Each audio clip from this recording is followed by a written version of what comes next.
We're live. That's We're live. it. That's how it goes. We're live for the first time, Colin. Exciting. Oh We need to get the notification here. We're just really excited. I'm Storie. This is Colin. He is currently sharing this on his Facebook page. I'm going to do the same. Here we go. Because that's what all the cool kids do. So bear with us for 1 second as we kind of share. Now. Boom. Shared. That shared. One share. Big deal. Oh, we've got one viewer. I wonder if that's Colin. Probably. Or me. I'm going to share on mine. Oh, that's weird. It's like Inception because we've got this Mevo cam, which is recording us right now, which is awesome. It's a great camera made by Livestream. So I'm seeing it like on my computer and on my phone. It's a screen within a screen within a screen. And there's a mirror behind us, so that helps. Anyways, NHO Show. For those who don't know, it's the new hockey order show. Storie and I just talk about hockey and some things that you wouldn't kind of find on your traditional media outlets.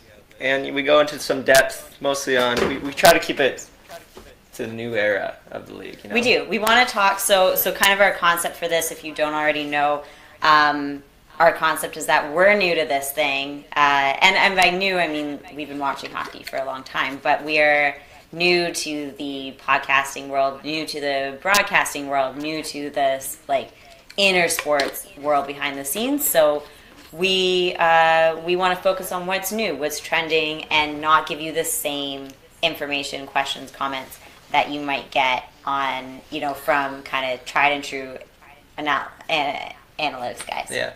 Maybe a little more edgy, a little more opinionated. Ooh, we are going to, especially this one. Because we don't have to answer to anyone. Yeah, we are going to get... say shit. Yeah, we're going to get a little...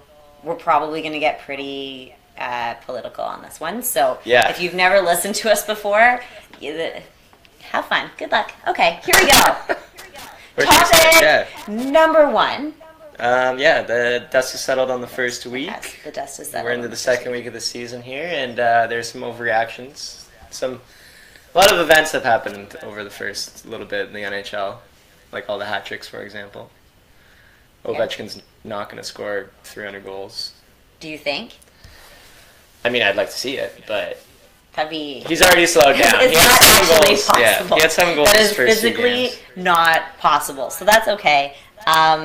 But I do want to talk about the Maple Leafs, and of course, we want to talk about the Maple Leafs. I'm representing today, actually. Yeah, so this is going to be a new thing. Colin will try to wear a new sweater, hockey sweater, every week.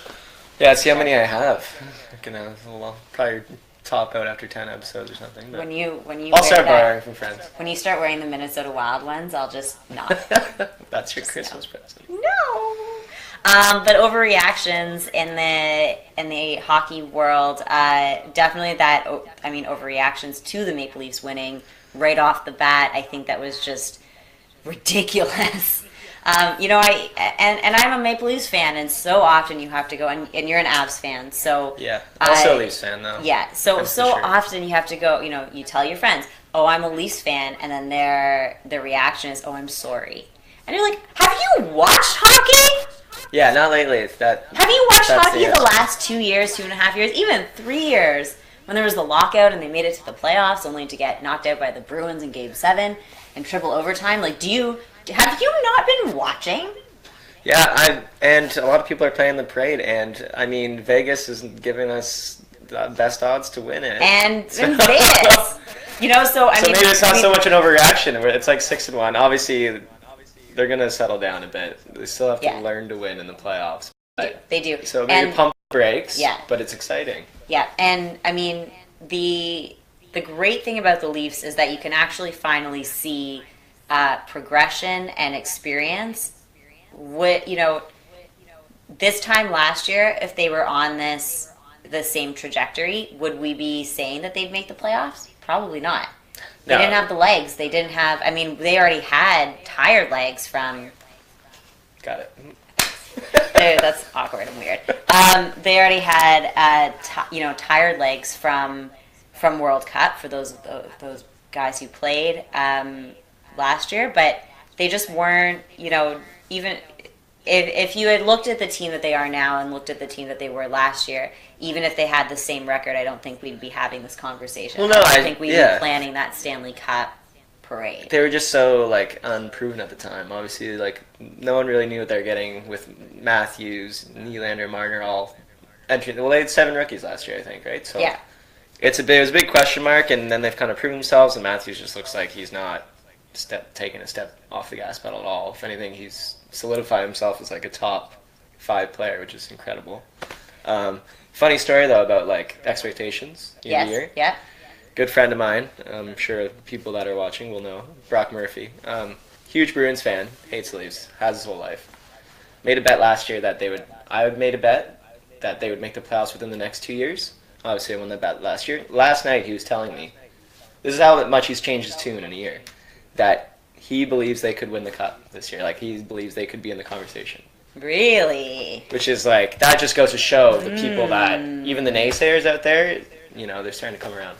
But Interesting. Obviously, it's still early. It's one of the things that we're kind of, have to pump the brakes on a little bit. We can't let our excitement go too much, although it's an exciting time. It is an exciting time. It's an exciting time. I want to say, by the way, before we go too far, is we are watching on Facebook Live, so if you have any questions, comments, things that you think are totally wrong and we're insane, let us know. Because you can type them.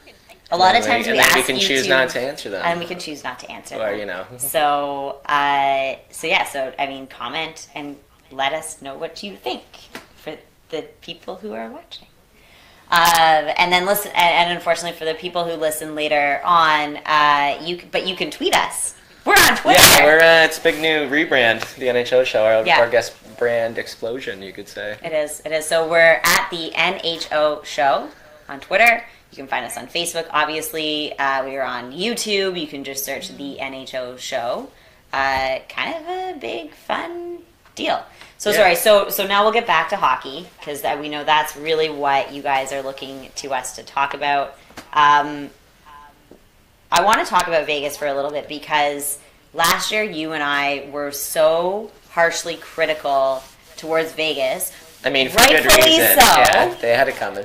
They did. It was it wasn't kind of their fault. It was entirely their fault. Their announcement, their video didn't work. There was that issue with their name and copyright and having to give a briefcase full of money, to certain people. No confirmation, but Someone needed to just up the briefcase full of money. we all know what's going on there. But Vegas, their season opener was amazing. Their Stand with Vegas campaign, rebranding, taking the Vegas Strong on the rink boards. They've done such an incredible job of making up for what kind of was a joke, what was thought as a joke for a really long time. And that's not just in what they're doing on the ice or off the ice, but what they're doing on the ice. Well, yeah, talk about new things happening in the NHL. Like, Vegas is, I think, 5-1 at this point. It's insane. And there, all of a sudden, people are like, could this team make the playoffs? Yeah. Maybe.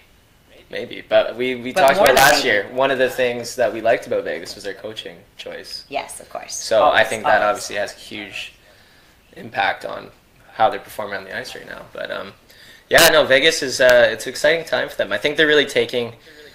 Obviously, it was an awful tragedy that happened, but I think when things happen like that, it's crazy how there's so many stories in the sports world that off-ice events happen, and then the players get behind, and it's just emotions driving them, Yeah. So they're using that as motivation to play on the ice, I think, and you're seeing the results.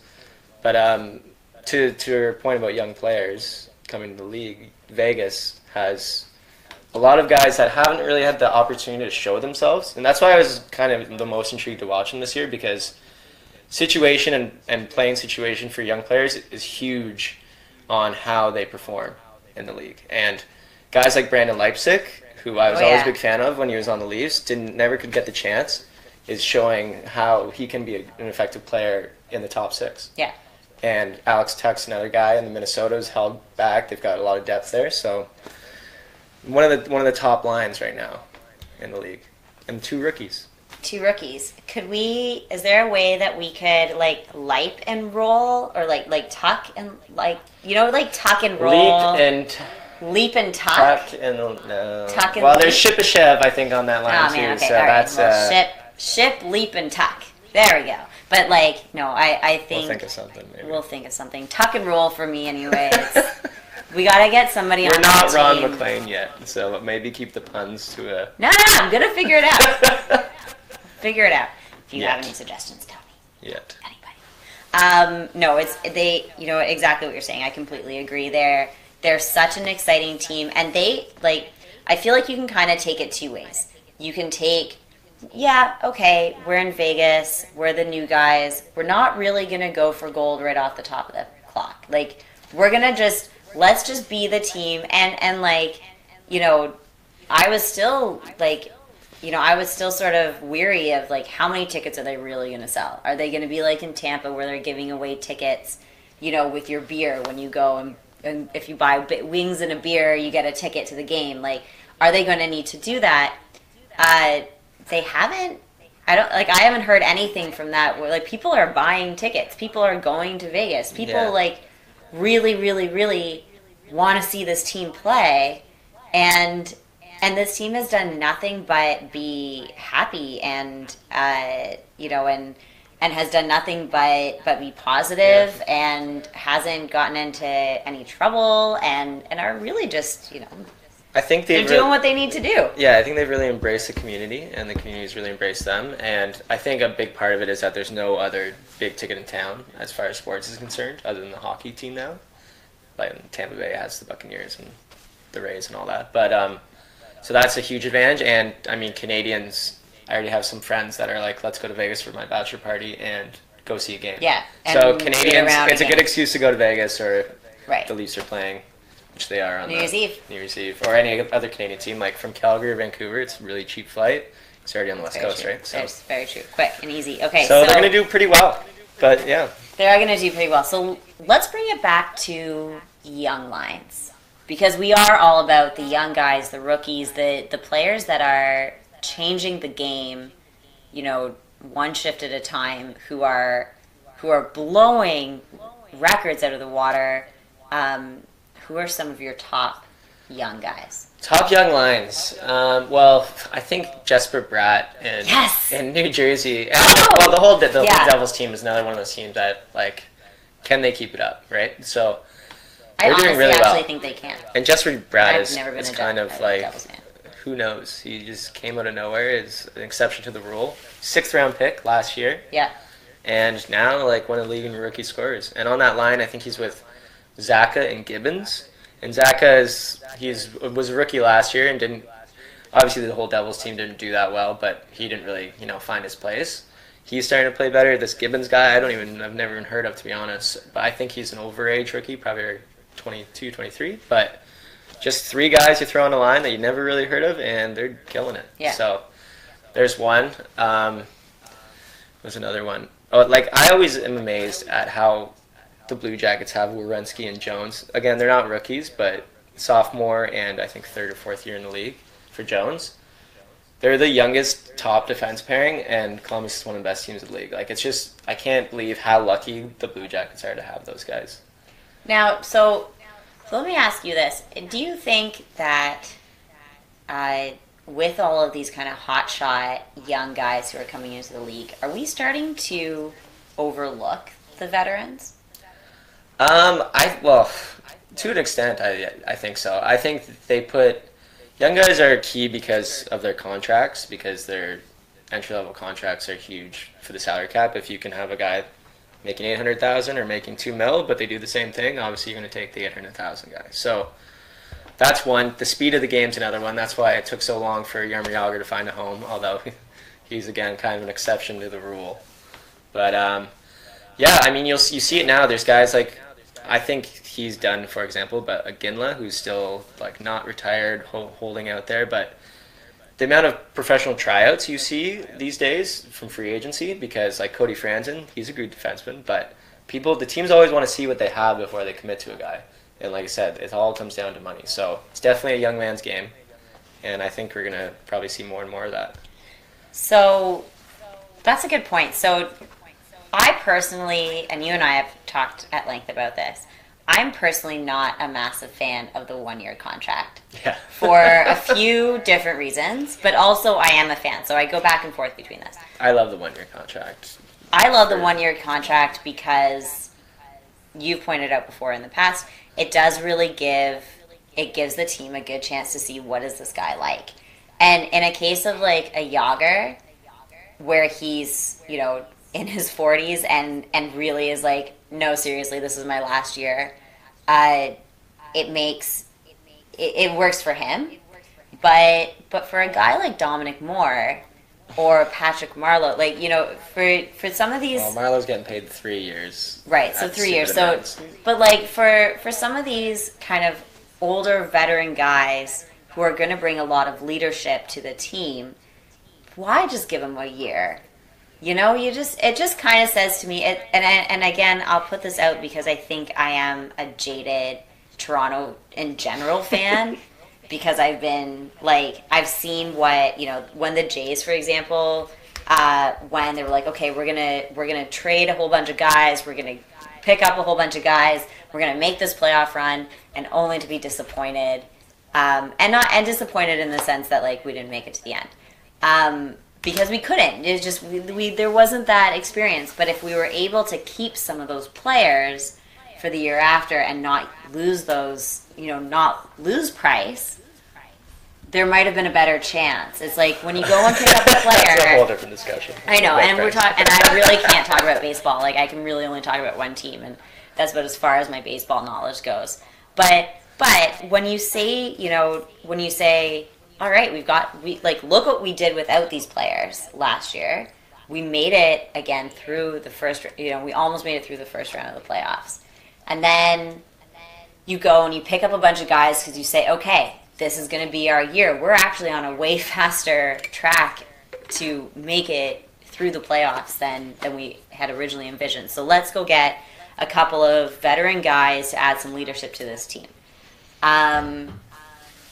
Are you talking about in the off season or at the deadline? In the off season, because we picked up a whole bunch of these guys in the off season, right? So, so anyway, so I think what I'm just trying to get to is like, what happens next year? Where do we go from here? What do we do? Because there's nothing that says that, Dominic Moore has to stay with us. And by us, I mean the Leafs. Sorry, I should never. Yeah. Well. I feel this much ownership towards the Maple Leafs. But why, like? The good thing about 1-year contracts is it's a prove-it contract, right? So it makes sense for teams like the Leafs that are competing right now to, say, well, and it's also because the guy couldn't get 2 years anywhere else. So he's lucky to, be in the league at this point, the people that are signing the 1-year deals and saying, prove it, that you belong here and what you can provide. If he performs, then you reward him with an extension. It gives him flexibility cap-wise and everything. And the reason that non-playoff teams, sometimes you're like, I think it was Dallas a few years ago when they weren't really that good and they signed a bunch of veterans to like 1-year deals. And people are like, what is Dallas doing? And actually, it didn't make a lot of sense at the time, but if you think about it, if you're a bad team, why not sign a guy like Vancouver just did with Thomas Vanek? That's a veteran guy, you kind of know what you're going to get from him, and if he performs well, then you can trade him at the deadline, because 1-year contracts are more valuable at the deadline, and you're not going to get a whole lot back, because he's probably just going to leave at the end of the year, but it's still getting an asset, like a draft pick back for nothing. So that's why I like them. They make sense in a lot of ways, give you a lot of flexibility. I know you're tied to the person, and you want... I'm just a personal kind of gal. I'm all about the business, Yeah. Like cutthroat.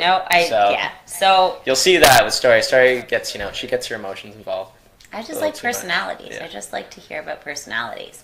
One kind of interesting sort of idea or concept that I have, one kind of idea that I have or concept is that I think as we approach the Olympics and Team Canada choosing and etc., I think that we're going to see some very interesting contract manager agent maneuvers. Yeah. You know what I mean? And by that I mean I think I like because the AHL can go to the Olympics, and so that's a really important part. It'd be interesting to watch for sure. Yeah. So I mean, as much as that still doesn't mean Sidney Crosby's. It means Sidney Crosby can't go. You know, it means Ovechkin can't go. Like you're not going to see those guys heading down to the AHL, but you might see.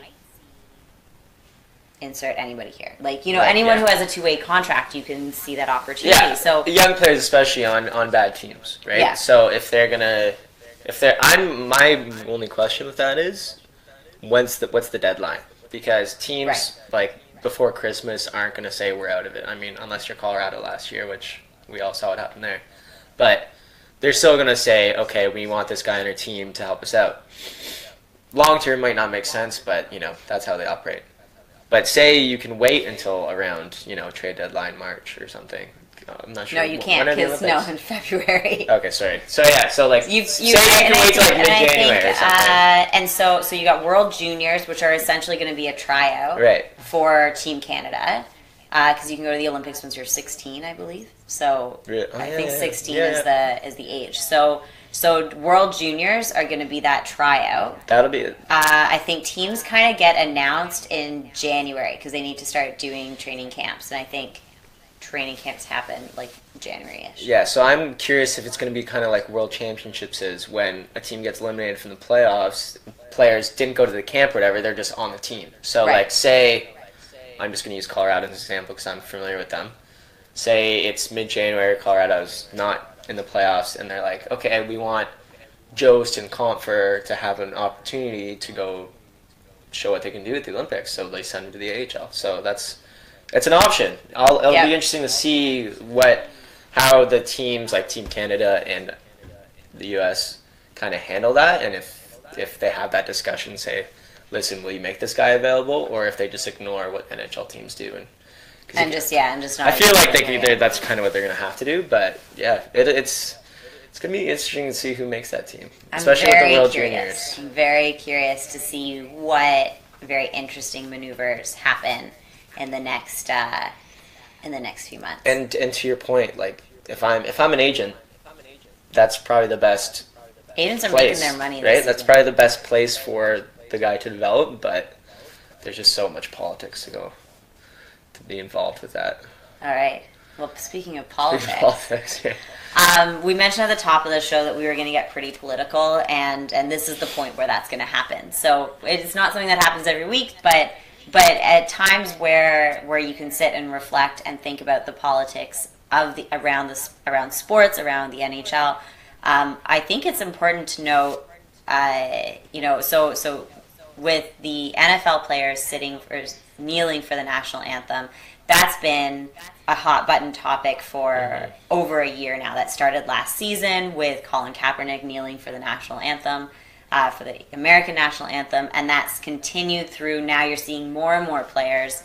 I could go on and on and on about Colin Kaepernick and also why he doesn't have a job versus why other players on the same team who are kneeling now don't. Anyway, that's a bigger discussion, but it's what I think is interesting is that the NHL has come out and said, we are not political. It's not our job to be political. We don't want to be political, which meant that the Pittsburgh Penguins still went to the White House for their Stanley Cup. Yeah, like congratulations thing. The traditional thing. With Donald Trump. Right. So they didn't say no. They said, yeah, we'll still go. And all the players showed up. And it was like, hey, a whole bunch of big white guys, rich white guys. And then with another rich white guy. Yeah. And then, they said none of the players knelt for the national anthem. We did have a couple of players put their fists up. Yeah, JT Brown. Yeah. So there's that, but the NHL has said we are not political. Any players who kneel are going to face, are going to kind of find themselves in hot water. But I want to take it back to the NHL's Hockey is for Everyone campaign, which is an incredible campaign that's awesome, that supports pride in sports, and it supports LGBTQ plus athletes. And to me, like, Hockey is for Everyone is it's a month-long month-long celebration of and a reminder you can be whoever you want to be and still play hockey, and we support you, and we're going to support you by creating a representative, a player from every team who is going to be involved in community events, who is going to go and celebrate Hockey is for Everyone. We're going to use pride tape. Our jerseys are going to be pride colors, and we're really going to make a stance that says, if you're gay, it's cool, we support you. So that's cool. But if you're black, Yeah. or a minority, and if you face police brutality for no reason, unjust police brutality, we won't stand beside you. We aren't your ally. Yeah. And that to me is such a huge miss. There's not even an effort to go and support these groups and these marginalized groups or these communities. It's literally like, no, that's too much of a hot button issue, so we're not going to touch it with a 10-foot pole. Because really, hockey players are a whole bunch of rich white kids. And not only players, the traditional hockey market who you're trying to market your game to. So it's, a whole bunch of white guys. Yeah, I think we kind of both agreed us. that they take action when it's convenient for them, the NHL, as far as their name's concerned. But I think they missed the boat here completely, and I think we're both kind of disappointed because, especially as the whitest sport in North America, you that reeks of white privilege because hockey's such an expensive sport to play. It is. Yeah. So you are the people that need to make the change to it's not just brutality, it's racism in general. And like black hockey players, JT Brown, Joe Ward have said growing up, Wayne Simmons, they face racism throughout the ranks. And it's not surprising, really, because they're the visible minority. So, they need to do a better job to make a stance against it, and they totally dropped the ball on this one, I think. Yeah, and it doesn't have to be, and we're not saying, you've got to make a, massive, big contribution or do all this stuff, but there needs to be action towards, marginalized groups and, and groups that face that aren't fully respected across that aren't your typical groups. So, yeah. They chose to ignore it, and I think that's detrimental to them because they were just we don't want any part of it. We don't want to have any part of it. When they should have a major role in changing the narrative and being an athlete, a professional athlete, it's all about the brotherhood. You see Stroman go to Leafs games and Raps games. You know what I mean? They're all, especially in the same city, they try to support each other, and it's just the NHL and the players just said, you know what, guys, you're on your own for this one. Yeah. And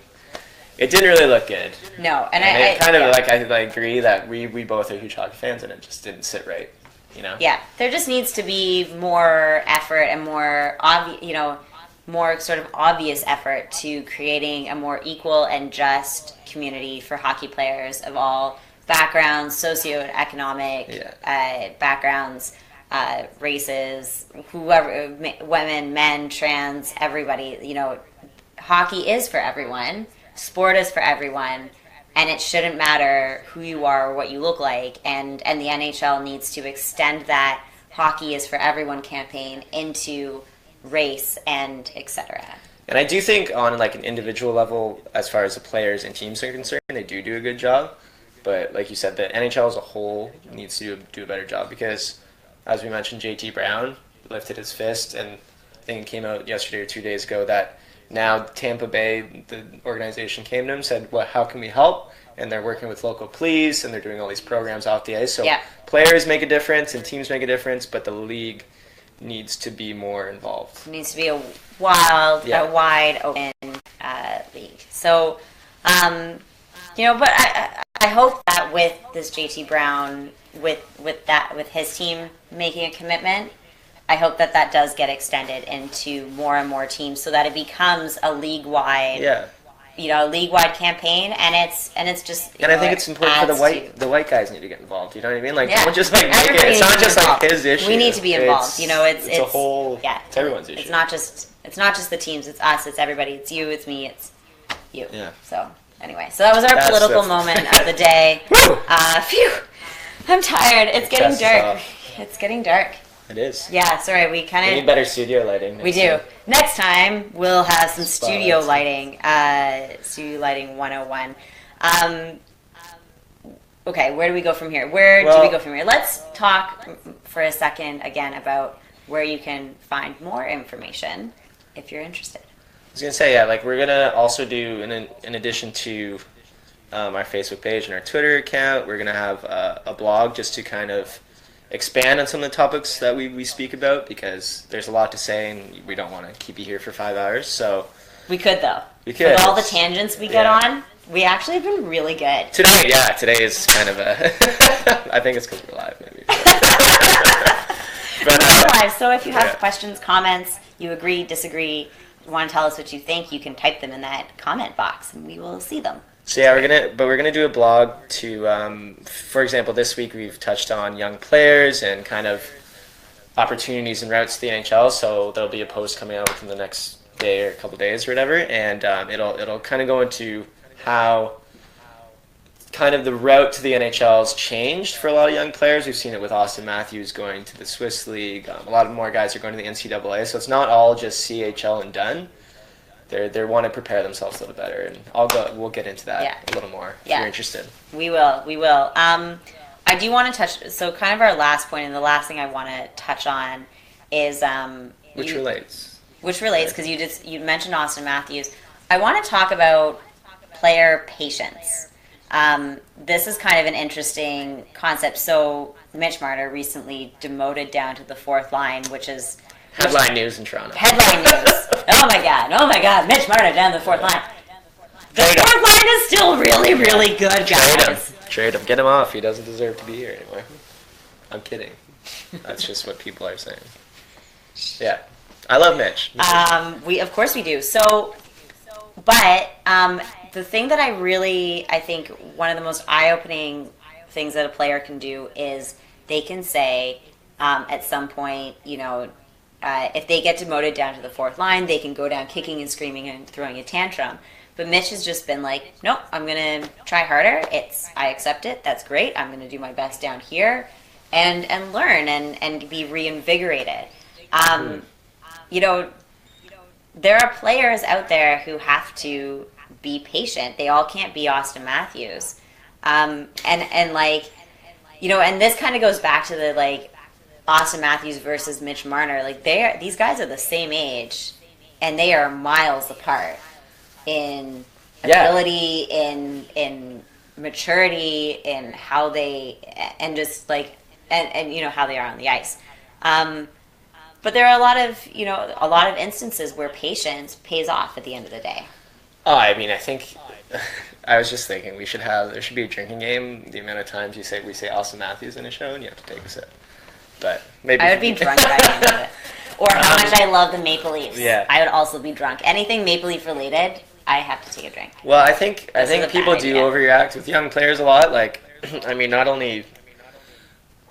And everyone develops at a different rate. That's the reality of the situation.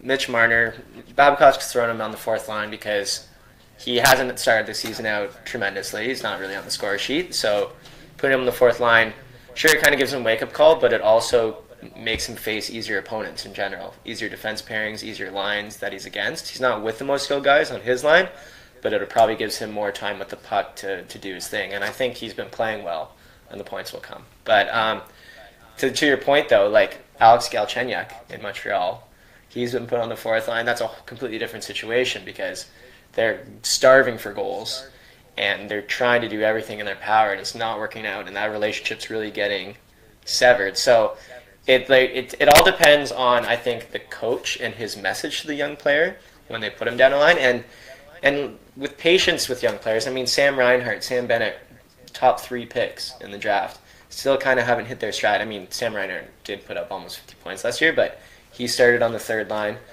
as a center, and he's having trouble kind of solidifying himself as a centerman. So I think he's been put back on the wing where I think he'll be more successful. But Sam Bennett in Calgary, hasn't taken that next step. So not everyone is Austin Matthews, not everyone's Connor McDavid, not everyone's Jack Eichel, So it's important to have patience, especially with young players, but the coach has to really drive the message home of what he's looking for. Not just put him on the fourth line and there's no communication. Say, I'm doing this for this reason.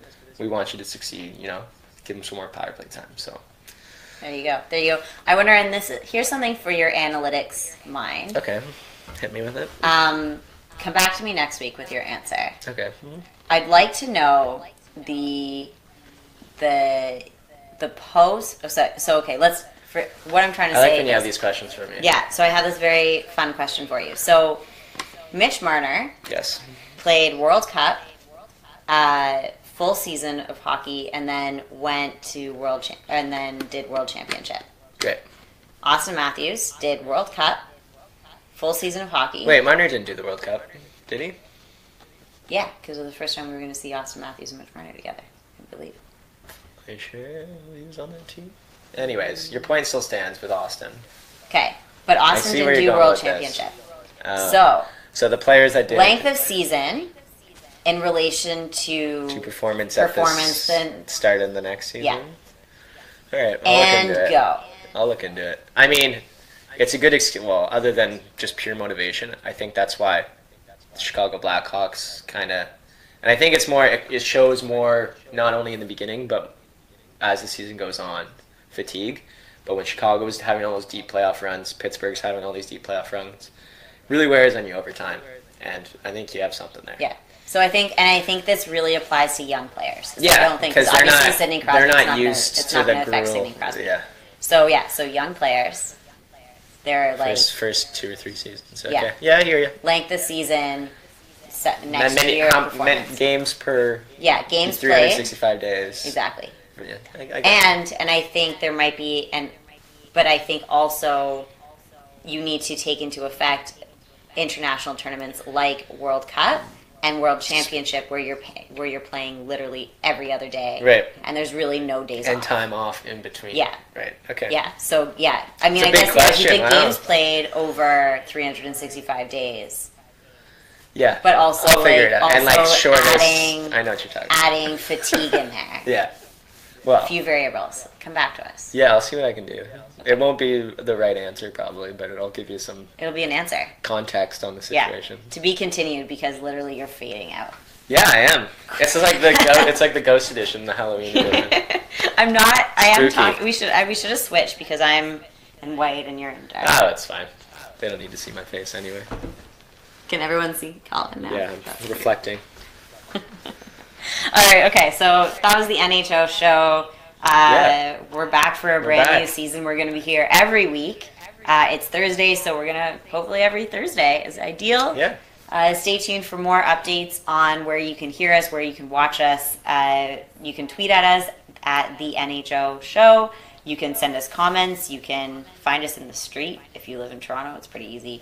Yeah, and if there's any topic you guys want more discussion on or want me to dig into, like Storie just asked, especially because we are trying to find out, be at the forefront of the new era of things. New era of hockey. If it's kind of a vague discussion that you're I wonder if this affects this, just feel free to ask. Yeah. Also, Colin is an analytics nerd. I'm a hockey nerd in general. A hockey nerd, but an analytics guy, master. So if you have a 2 + 2 multiplied by 2 style question for Colin, throw it out there. Try me. 2 + 2 multiplied by 2. Oh God, bad miss. Ask Brizgalov what he thinks. Anyway, thanks so much for listening. Thanks so much for watching. We're the NHO Show. Take care, guys. Thanks for coming. Bye. See you next